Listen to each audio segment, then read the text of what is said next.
until somebody follows it up. Don't be the first. I won't do. All right, Bannock County Commissioners are in session Tuesday, March 18th, a blustering morning. Glad everybody could make it safely today. And we're going to start off with indigent. So, Chantel. Yes, case number 2025-0027.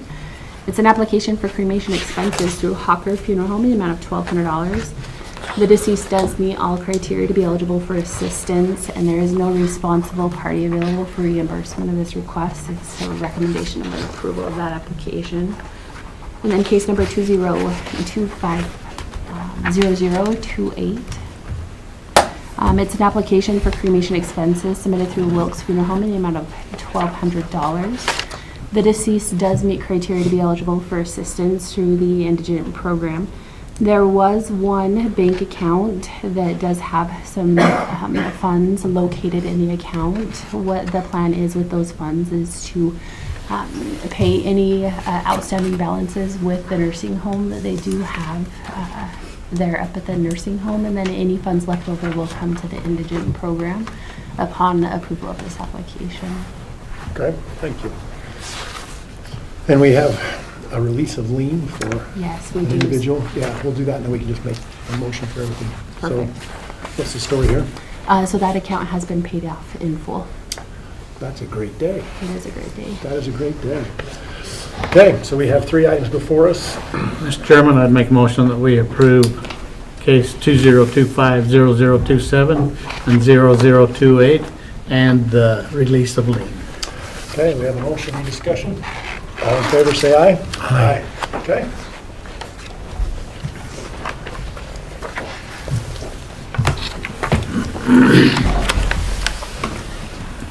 Jerry.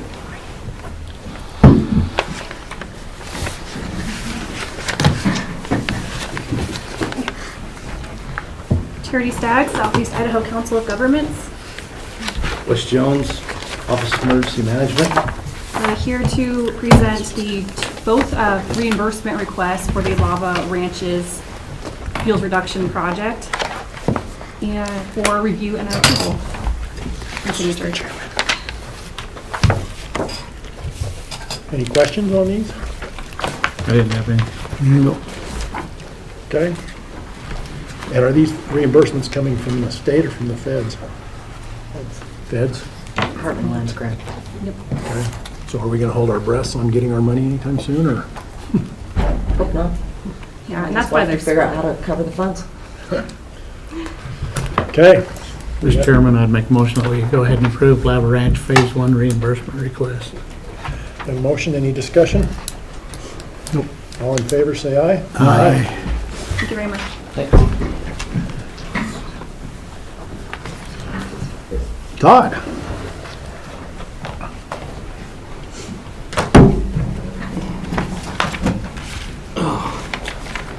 Good morning, Todd Mauger with Bannock County Juvenile Justice.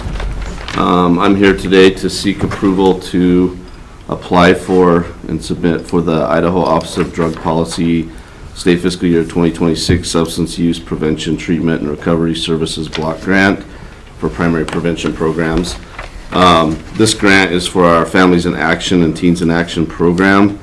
This year, the total request for the grant will be $7,326.26. It's a little bit less than we have requested in the past. The Teens in Action portion of that we're teaching at Marsh Valley, we have extra books, and I've got lots of interns that are able to teach that portion, so I figured that rather than asking for funds that we've got the books through past grants that are left over, and then we've got interns to teach those classes out there, so I'm just going to ask for the Families in Action 6 cohort, so this time, just because I think we've got it covered without help from grant. To the penny. To the penny. Okay, any questions for Dan? Or, excuse me, for Todd. Sorry, I was getting ready for the next one. That's all right. Grant, team, have you guys looked at this, or any worries on this? Okay. I'll make a motion, we go ahead and approve to submit the letter for the funding. Okay, we have a motion. All in favor, say aye. Aye. Aye. Okay, Fourth, do great things. all right, thank you. Thank you, Todd. Have a great blustery day. I gotta look at you guys' definition of blustery. Thank you. Mr. Kendall?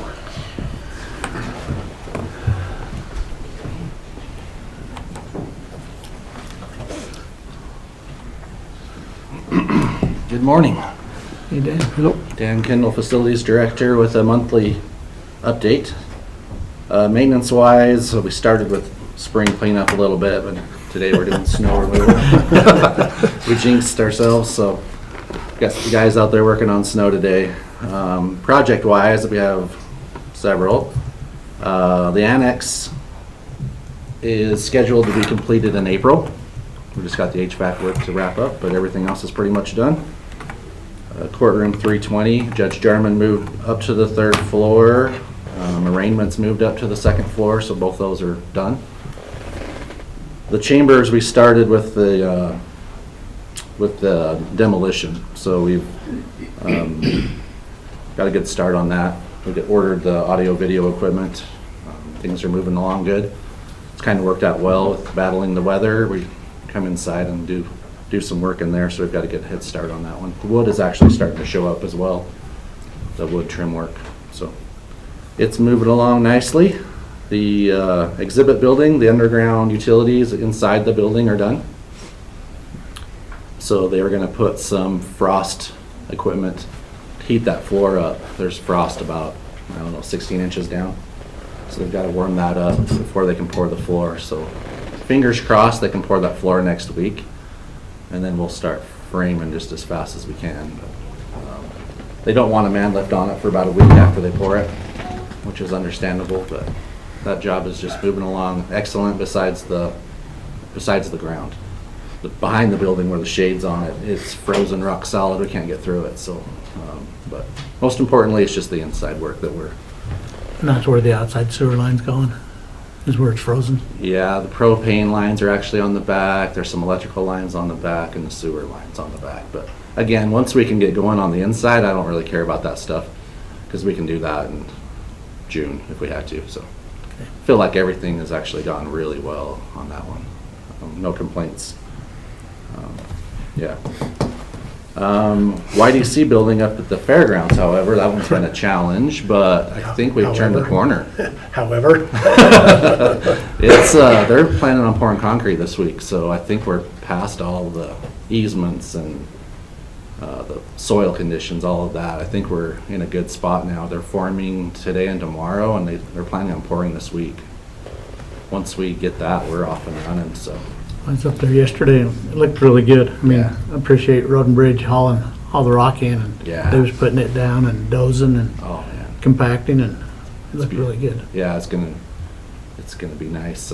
There are other buildings up there that have some settling issues, not on our property, but I'm glad that we went through the process of bringing in some good fill and making sure this building's gonna be and stable for forever. It's been a challenge, but yeah, thanks Kyle for bringing in all that gravel. The boilers are in Pocatello, so as soon as we shut off the boilers for the year, we'll bring in the new ones. In July. Yeah, super excited for that. I think this one, it's ready to go. I always lose sleep over only having one boiler heating the whole complex, so I'm excited to have a backup of everything. Much more reliable and efficient. That's gonna, and up to code, that's gonna be a lot safer for everyone to work So on. how old's the old boiler, you know? Well, it's probably, it's been rebuilt and all that good stuff, and it's not the one that, was there. It's probably 30 or 40 years old, but not up to code. It's got a long ways to go, so it's just not, you wouldn't be able to bring it back up to code, and I'm excited to bring something in safer. And that room gets like 120 degrees. It's so inefficient and just heats that building up. Julie's right below that thing. I know she's going to appreciate having a more efficient boiler below her. But anyways, it is in Pocatello. She was just talking about that the other day. It used to be even worse. It was right next to the boiler room is a server room, and they have to have air conditioning in that room. So you have 70 degrees on one side of the wall and 120 degrees on the other side of the wall. And it used to not have a door, so it would just battle back and forth and then heat up Julie like crazy, so. So your window's always open, huh? It's gonna be so much better. And then 6th Street, the frost heaving, the sidewalks have come down. They are back to where they were supposed to be. Like we talked about, we have 3 spots that need replaced, that broke, and they're planning on being here on April 1st to take care of that. But it looks really good. It came down great. We will do whatever we can to prevent that from happening next year, but I'm really excited. It's really coming together. Really, the last thing, like we've talked about, is the metal detectors when they show up. I want to just be ready when they show up, that we can get that installed and get the place opened up. Is that entry going to be wide enough for a wheelchair? I walked through there yesterday and it looked pretty tight. It's actually surprising how narrow an ADA width is, but you can't buy a metal detector as wide as you think you could. Like if I was to order one, I'd want, 36 or 38 inches. You just don't find those. Yeah, so everything is up to code. If we ever run into a situation where they bring in a really big chair, we bring them through the exit door and then we do a hand check, a hand wand. Okay. But yeah, everything's to code. We usually try to go overboard on that kind of thing. I really feel like this new metal detector, the shape of it, it's perfect for that entrance. It really fits right into that old exterior wall. It's absolutely perfect. It was like it was meant to be. But Okay. yep, I think we've got the last touches are our locksmith coming in and getting that thing to work the way the marshals need it to work. There's a lot involved between remotes and mag locks and ADA requirements. It's a lot to deal with, and it's usually something at the end that we just kind of bring the team in and everyone puts their 2 cents in and then bring in the locksmith and then he works his magic and makes it work. So it's to that point where we're pretty much there and ready for that metal detector. The signage should be here in the next, they're basically waiting for the good weather to come in. So maybe in a couple of weeks they'll put the signage up, and I think we're about there. They say they cut sod starting in April, so as soon as they cut some sod, we're the first one on the list to get our landscaping wrapped up. But, you have any questions? I'm good. Okay. Sounds good. All right, thank you. Thank Oh, you. while Dan's here, because this is the same type of a topic, Lander is empty, and so we'll move forward with that again. Cool. Good. Good. Yeah, I think we're pretty much moved out of that, but I think there's like 12 offices, and excited to, whatever we can do for you to get that thing ready to sell, just let me know. I'll chat with you a little bit and then Okay. get in touch with her again and redo some paperwork. Good. She asked me if she needed to attend. Yeah, I told her the same thing. Okay. All right, Thank you, Dan. thank you. All right, we're going to make a slight adjustment. We're going to move Shanda up because her discussion will follow with the rest of you. So, see, that's what I'm talking about. It's the rental. Oh. Yeah, and everybody just wants to. And we dropped the discussion on Teton West this morning, so this is just the discussion on the rental agreements. Good morning, Commissioners. Shanda Crystal, Chief Procurement Officer. I have come before the board. Last week, we discussed potential approved rental companies. Thank you. About what that might look like, the process that might look like, and we had some adjustments that we wanted to make, and so I've made those adjustments and then sent it back out to the team for comment, and we added risk management in that loop, which will be a great support to those departments and the commission as we move forward with this process. We added additional language regarding double checking budgeted information as well as emergency situations that may arise.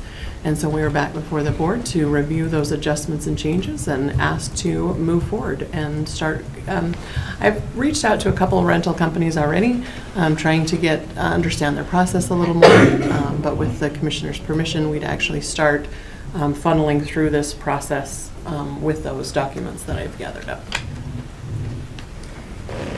Okay. Team, will it help speed things up? It should, yes. Yeah. I mean, obviously for emergency situations, it'll help out a lot. But I think just I'm just thinking about like when we were painting the grandstands last year and we had paint sprayers gum up like crazy. Just having the ability to go and rent one quickly, easily, will just make our lives a lot easier. Okay. Matthew, you good? Yeah, I appreciate the adjustment Shanda made. Okay. Commissioners?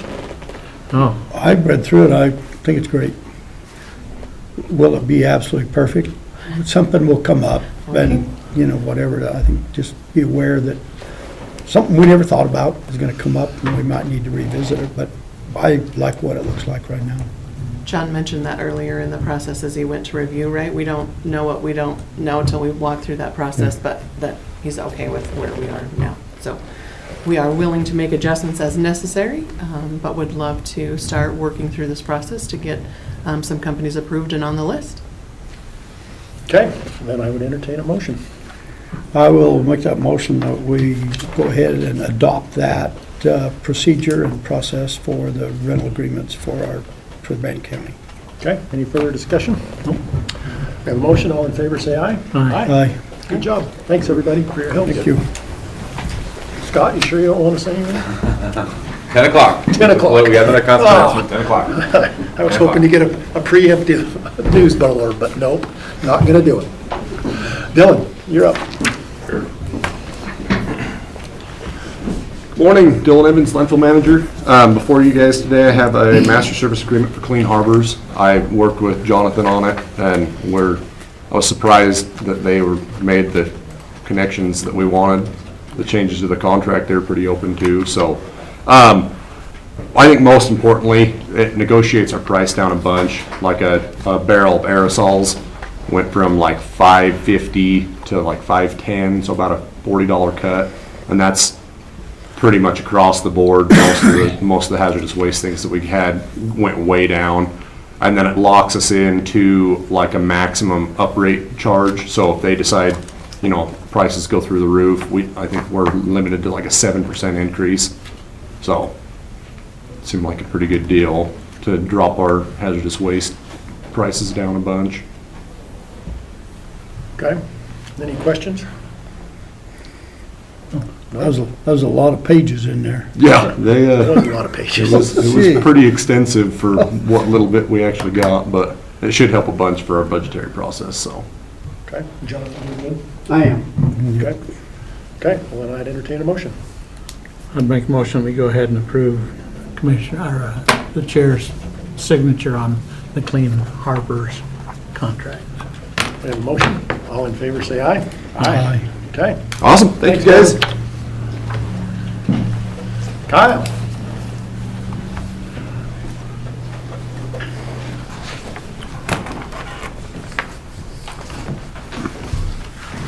Morning, Kyle Burmester, Public Works Director. I'm here to get a couple more snow plows. Can I get that? What did he tell us last time he was here? Spring's here, we're gonna start dismantling our snow plows, we're gonna. Got other projects. I'm kind of like Daniel. I started a little too quick, and it showed us that we're still having winter. No, I'm here seeking approval to implement our weight limits for our spring breakup. With that, we'll be contacting agencies and posting it in the paper and doing all the necessary things we need to. One thing that I wanted to clarify with you too is some of the emergency with this, if you approve it, we still will allow like say solid waste. We're not gonna close them from going in or their trucks as they go out through the county. So as part of that code, it gives us that ability for emergency vehicles and critical things that we have going on, whether it's heating oil for your house, propane, stuff like that. We won't be limited in their use. But do you have any questions? Just a couple quick ones that I have. Signage, you got your signage already? And Yes. okay, and then enforcement, how do you intend to enforce this? So the enforcement isn't necessarily ours job. It's going to be with state police and the sheriff's office. Okay. So when we, if we implement this, we will be talking to them on what what we're gonna be looking for and stuff like that, and be working closely with them. Okay. And this will be on all county roads. Yes. So have you got an effective date? Do I have an effective date? I just put on my sheet the 20th, which is Thursday, because I didn't know on the resolution and stuff. Do you have a termination date? No, usually we just watch the weather, and then I'll have to come before you again on when you want to decide to take them back off.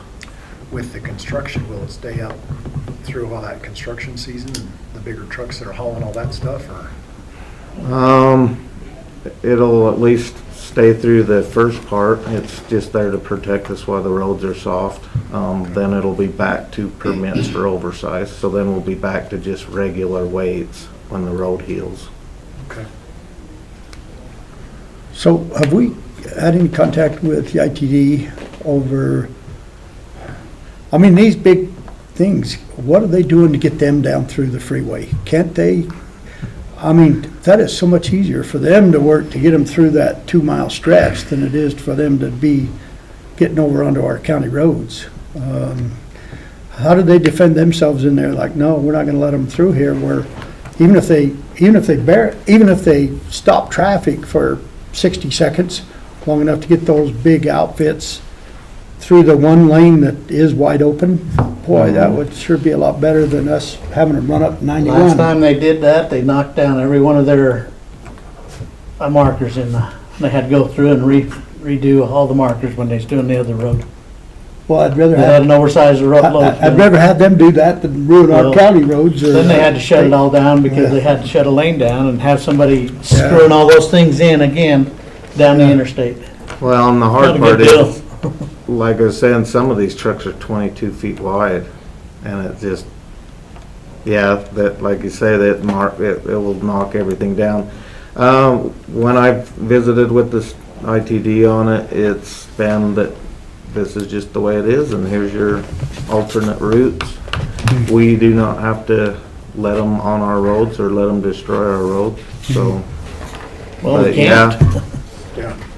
They're the ones that worry me is I've asked the contractors that are working on the job about their haul trucks. They've got big Arctic trucks up there. What are you doing with them? And I think some of the plans that we're gonna have to watch is, I think there was plans of, as you know, like with concrete, locally just using them big trucks to come off the interstate and get rid of that right close. And then we have other things that we're looking at is bringing in materials and using them big haul trucks. So I don't know, we didn't get a lot of any communication from the state on that, on what they're deciding for these things. I don't know if that's the contractor or the state. I don't know. But Which brings up a question, are they gonna restrict those, the cement trucks? Is that gonna, your weight limits, is that gonna restrict hauling cement? It does affect that, yes. That's the hard Somebody part. pour in a basement or whatever it is, so they're gonna They have to take lighter loads. which is gonna raise the cost of cement. So, Yeah, it's not a perfect. yeah, It's this same thing as, it's kind of like we try to help them, they try to help us. We're trying to help with their tax money, and I know they want to build right now and they've got things set, but if it's going to destroy the road, somebody's going to have to pay for it. Well, we'll have to watch it close then. Okay. Any further questions, discussion? No. And I'd go ahead and move that we approve the weight limit resolution, or the weight limit request as presented in the packet. All in favor? Say aye. aye. Okay. Thanks, Kyle.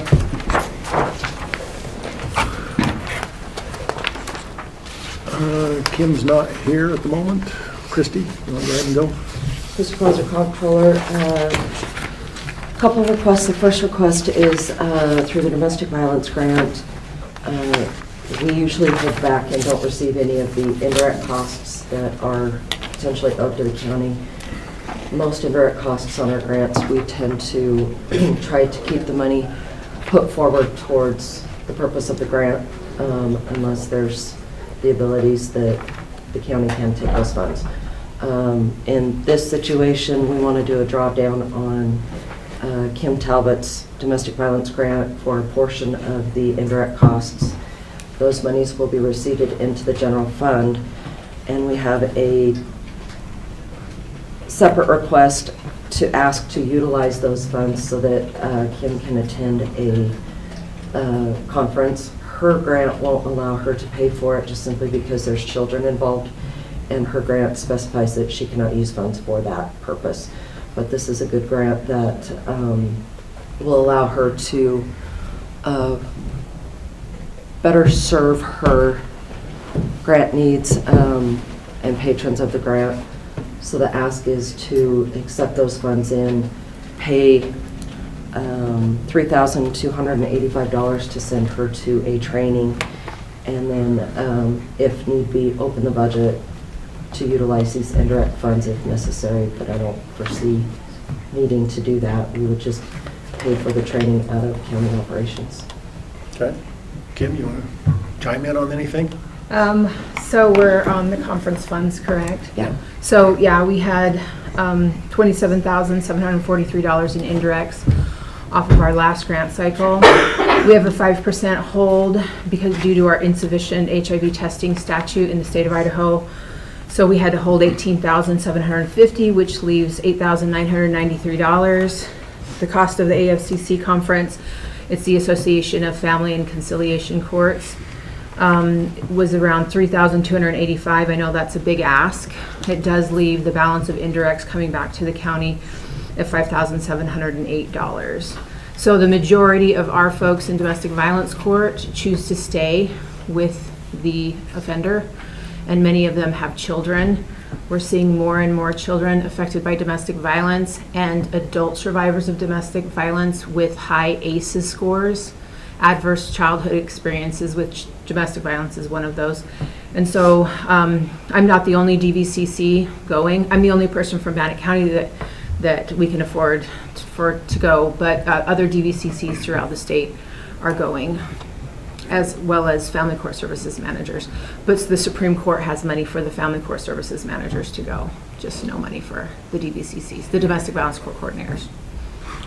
So we'll be moving, like Kim said, about almost $9,000 in admin monies. And she's just asking to use just under $3,300 of that. Go ahead. Well, what you gonna learn? Hopefully a lot.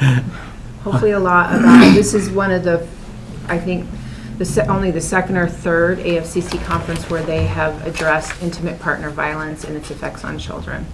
So I haven't been able to look at the agenda yet. I didn't want to look until I knew I was going to go, you know. I don't want to count my chickens before they hatch. So I've looked a little bit this morning because I knew you guys were going to ask me. But hopefully a lot to bring back to my team, and then the other, like my family court service manager is not going to go this year. So, oh, there he is. What are you seeing as far as trends with domestic violence and then the ACEs? You mentioned ACEs, you're seeing more ACEs scores going up. Yeah, we have asked all of our Idaho Supreme Court approved domestic violence evaluators to do an ACEs score on all of our offenders who are ordered to get a domestic violence evaluation. And we are seeing, I just had my first, I think, we're seeing 8, 9s, and 10s on a number of people, or higher risk people. So we also do what's called an ODARA, it's a risk assessment. And our ACEs scores are similar. Our high ACEs scores are showing up in our high ODARA folks. Our ODARA, if they're 5 to 13, they're high risk. So our 9s, 10s, 11s, we recently had a 12 ODARA, and he had a 9 on the ACEs. He had 9 on that score, so it's definitely. And did I hear you say you're seeing an uptick in victims staying with their offenders? It's not necessarily an uptick. Well, COVID, we saw people stay together because they were, where could they go? And then now we're seeing people not able to afford to separate the household and pay 2 rents, 2 mortgages, things like that. And just because they love them. And there's thousands of reasons why a victim stays, but we're more interested in why the offender, perpetrates. Right. So. That's tough.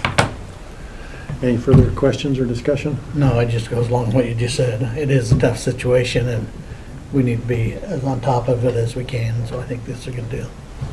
Commissioner, anything? Agreed. Okay, I'd entertain a motion then. And you're okay with everything? Okay. I make a motion, we go ahead and approve the funds. Let's see, what does it say? For Domestic Violence Administration monies for employee training. And on this, just for the record, when this was originally applied for, Ernie was the chairman, and it was just required his signature. Yeah, And it does just require the chairman's signature, so just Ernie and I will sign as the previous chair and the current chair. And we're talking about the MOU, correct? Yeah, that's Yes. on the MOU. Yeah, Okay, sorry. and I had apologize that I'm backwards. late. No, you're fine. Supposed to be in court right now. So, on the MOU, it may seem weird that we're signing a 2023 MOU, but that's when we applied and that's when we were awarded. The award went into effect October 1st, 2023. It took them, they reviewed everyone's budget. Anybody that had a DOJ grant, their budget got reviewed, and so our budget wasn't approved until May. And this MOU is actually due in October, but I knew we had some elections coming up and things going on, and so I got an extension, and we wanted this to be very similar to the written criteria that we're currently writing for our domestic violence court, and that's why we're signing it, or having you sign it in March. So would you accept the friendly amendment to include the MOU on that then? What? They know. They're just amending the motion to approve using this money to include Yeah. signing the number. Okay, so are we clear as mud now? Good with Does that that? make sense? Yeah, it makes sense. It's 2 years after the fact. Okay, so we have a motion and an amended motion on there. Actually, we probably need to approve. No, we haven't voted on anything, so you accepted the amendment. Yes. Okay, all right, so without any further delay, all in favor, say aye. Aye. Aye. Mr. MOC, or Master of Ceremonies. I'm still a rookie. Everybody is. Thank you. Thank Sorry you. about that. Jason, you're on that. And everybody else Thanks, Yeah. on that MOU. Thanks, Pam. Got to get everybody in the county to sign, All right. Yep. except me. The second item I have making on the that known. agenda is to discuss the FY26 budget calendar. I asked Christy Davenport to confirm any vacation dates, so hopefully I've got everything on here as far as trainings and vacations. Budget sheets are set to go out on April 18th, and then there's a handful of trainings in May, so we are proposing doing the clerk meetings with departments and commission on June 16th through the 18th, and then we will take that information under advisement, work on the clerk's recommendation. The clerk's recommendation will be given to the commission on July 21st, and then we have July 22nd through the 24th and 28th through the 31st to work through the commission proposed budget, to come up with a final budget no later than August 5th so that we can get it set for publication, and then a tentative budget hearing set for August 26th at 11 a.m. if the commission approves. I didn't see any issue with it. A lot of colors in there. There's a lot of full dates. Yes, there are. No, it's our life. If the commission approves to have the public hearing on the 26th, then I can put that notice forth, which is due to the clerk's office on April 30th so that they can be put on the tax notice. Okay. The only thing I was not sure of is I'm not sure if the new chambers will be done by then. I do have to put a room number. So I'm not sure what to put as far as a room number. I would put it here, and then we can amend. I don't think we can amend. We can't amend. Well, Well, let's just do it in here It'll one be way or here. another. Okay. It'll be, this room will be available. Yeah, Okay. we'll just do it in here one way or the other. Yeah. Just because it's going to be on the tax notices, and if the public Yeah. hearing changes, then we have to do do a Send out publication and reset that. So if I can go ahead and just put this room. Yeah, I would say that. Okay. And as always, this calendar's fluid. We'll adjust and roll as needed. Jason and I talked about maybe trying to, I don't know if we've got a department head meeting coming up soon, where we could run through this with all county departments and elected officials, and then also maybe give direction. We could do that closer to April when we send out budget sheets if the board would like. I think we should do it like the week before we send out budget sheets, that's what I was thinking. That'd be good. Yeah, we can do that. And then we can just kind of get an idea of what we want to tell departments to plan for salaries. Those are kind of the only things that we usually don't leave to department's discretion. Okay. Okay, Ken, you got thanks. anything? No, as you say, that's a lot of days, you know, trying to sort through all of the, Well, hopefully we won't have to use them all. well, yeah. I'm just trying to look through personal plans, you know, with family and everything else through the summer, but I think we'll be okay. If something comes up, just let me know. Yeah. The date we have the clerk's proposed budget will be the same day we get valuations from the assessor's office, hopefully. So the clerk's budget it'll be a guesstimate on property taxes like it usually is. Okay. It's just how it goes. Dan said the commissioner's chamber should be done in July, depending on the AV company, but he didn't give me an exact date in July, but he said July, so. Well, should we talk, I'll go talk with him and see. I mean, if he's, Well, I'm just gonna answer for Dan, he's listening, but he just told us the stress that he's under down at Downey. Mhm. And I don't want him to be under stress in that room down there. So just put it for this room. We'll be able to have it here no Yep. matter what. yep, And Dan won't have to worry about it. that's great. Thank you, Dan. Agreed. Thank you, Commissioner Moser, Well, for Dan. I've had to answer for him before. He's so kind and so willing. Okay, so let's do that. Okay. Christie, in exchange or in place of Melissa Hartman. Yes. Christy Davenport, Management Assistant here for Melissa Hartman. There's 2 documents that need to be signed. One is a meeting facility use form for the city of Chubbuck for a training that she is doing, and I do not remember the dates on March that. 18th. Oh, no, what's the date on that April. is Room requested April 17th. Okay. And she wanted you to know that one of the companies that is coming to present is going to provide food, and so they are going to pay the food deposit to the city of Chubbuck and make sure that the room is clean, so that is on them. So just so you're aware of that. Okay. And then with regards to the license application for Field of Heroes, everything is as usual, with the exception of the fact that they are trying to get a helicopter landing by Portneuf Air Rescue, which would be carrying Mr. John Rogers, who is the gentleman who started the Field of Heroes to begin with. So she just wanted you all to be aware that that might be happening. Okay. Any questions, discussion? I'd make a motion that we go ahead and sign a contract with the city of Chubbuck and with the school district for the Field of Heroes. Okay, we have a motion. All in favor, say aye. Aye. Okay, thank you. So where's that Field of Heroes? Is that in that Out now? in Century High School. It's when they put all the flags and Okay. the markers out. But we have to have an agreement with the city of Chubbuck? Oh. I missed something, so. We're having a pre-meeting out at the Okay. city of Chubbuck. I was going to say, 'cause I was thinking, Yeah, last time I checked, 2 different yeah, contracts. Century wasn't part of Chubbuck. Okay.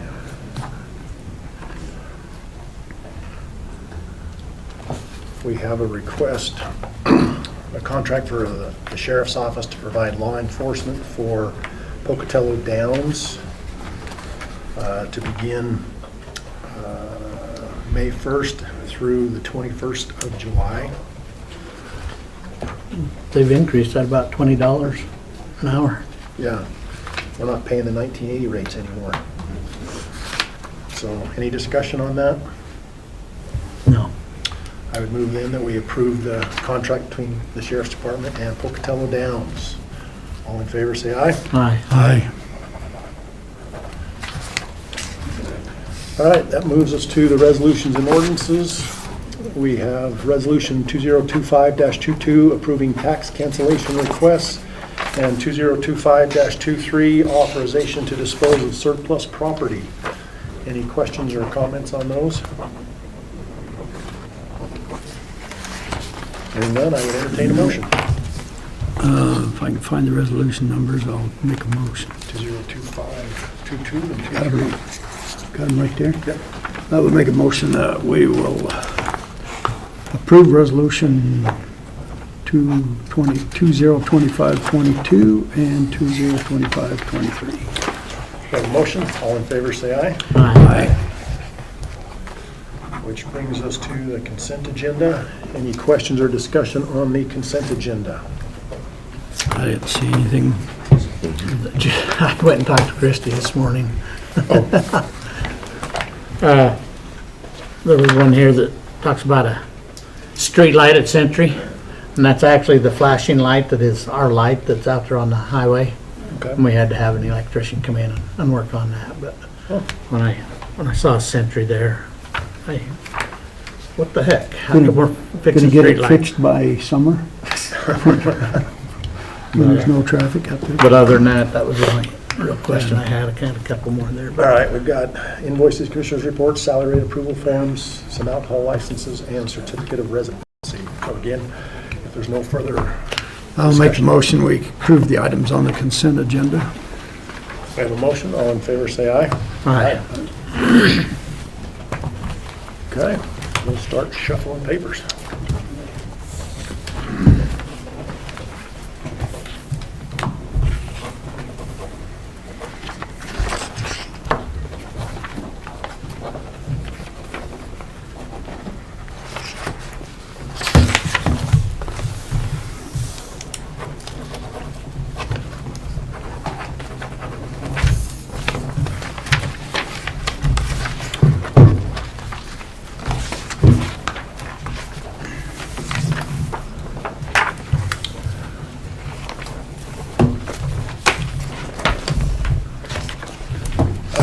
With that, we'll be at recess until 10 a.m. for, would you like to come up, Mr. Crowley? We have a surprise guest with us today with a live concert announcement. You get them all? Yeah, you got it. Okay, we just announced 311 with Bad Flower are coming to the amphitheater in August, so it's going to be a very busy August for us. Good. 311 with Bad Flower, there's a rock show. All right. So that is the 9th concert announced this year. Yeah, and we still have more coming. Very good, very good. Okay, with that, we will be